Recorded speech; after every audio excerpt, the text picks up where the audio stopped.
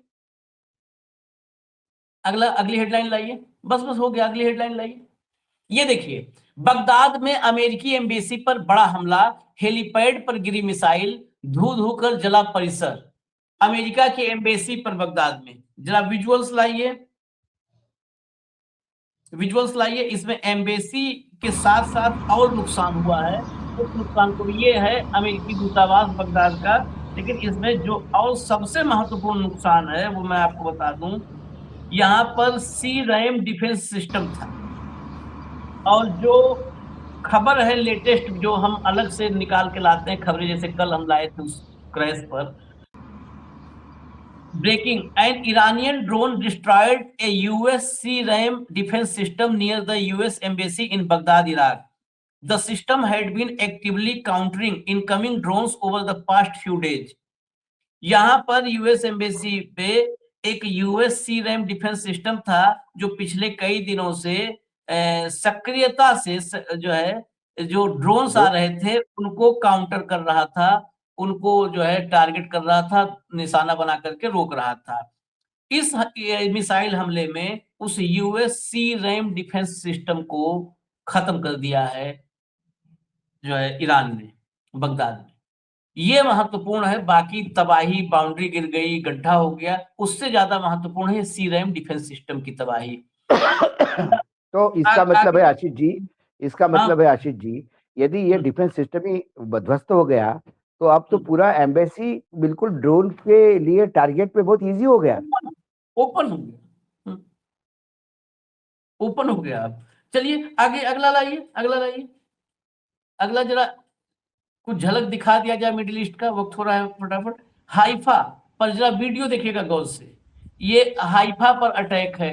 Haifa Israel की port city, Israel में Haifa और तेल अवीव, ये दो को हटा दीजिए तो सब खत्म हो जाएगा।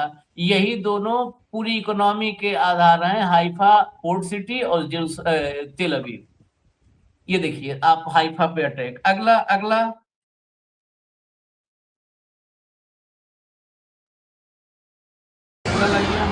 אחורה לשם. בסדר. בסדר, לא צריך באלימות. בסדר. לא צריך באלימות.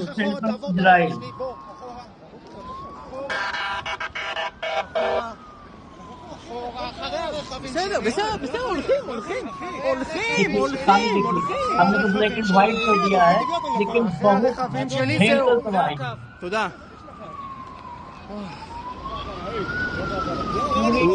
कम से कम 500 मीटर पहले ही तो सिर्फ रेस्क्यू टीम आगे जा रही है, पाकिस्तान को रोक दिया सिक्योरिटी ने। ये सेंट्रल इजराइल। अगला लाइए, इजराइल पर तो किसी का इस समय ध्यान ही नहीं है, क्योंकि वहां से खबरें नहीं आ रही हैं, तो खबरों में ही हम लोग क्या ये यूएस बेस बहरीन में है, गौर देखिएगा, बहरीन का यूएस बेस।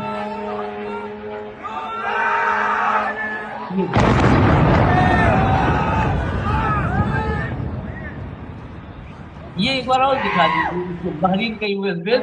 अभी उसमें भी जो आप सुन रहे थे कमांडर को, उसमें भी उसने कहा था कि बहरीन पर हमने फिर अटैक किया। उनसे ट्रांसलेट करना आपको सुना होगा, उसने बोला था ये वीडियो।